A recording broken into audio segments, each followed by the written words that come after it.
दिल्लीर गोटे साधारण परिवार जन्म होता गोटे छुआ ता बापा थिले क्रिमिनाल लॉयर आउ ता ना होउजी विराट कोहली।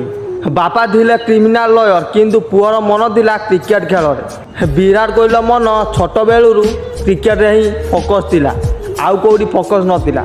मात्र 13 वर्ष बयस नेट से घंटा घंटा प्रैक्टिस कला आउ निजको प्रूव कला मु जणे आगु भल प्लेयर हेई पारिबी। किंतु गोटे दिन एमती भी आसला सी हसब ना कांदब सेटा भी जापारानी कारण ता बापा को डेथ हो जाइला।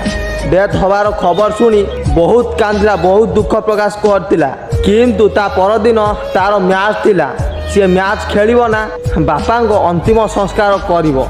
तांको कोच ताकू पचारे तू आज मैच खेलबू ना नाई तांको बापा तांको गोटे कथा कही फास्ट तो निज काम तापर आउ जा तापर से किछि न भाभी से मैच टी खेलले आउ 96 पारी खेलले तापर आसी ता बापा अंतिम संस्कार कले। से दिन स्टार्ट है विराट कोहली असल युद्ध। से दिन आउ पछक बुली देखला आउ पूरा फोकस क्रिकेट खेल में लगेला आउ दुनिया को भी जनईदेला मु किए। तापर 2008 मसीहार अंडर-19 रो कैप्टेन हेले आम विराट कोहली।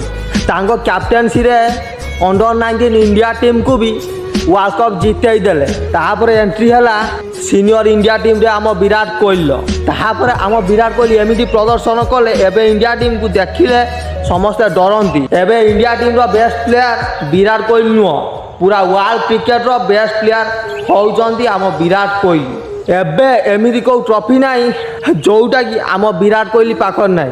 एथिरु आपण माने कोन शिक्षा मिलला कमेंट रे कहिबे। जदि आपण माने विराट कोहली फैन हेइतिबे फॉलो करिया जमार भी भूलिबे।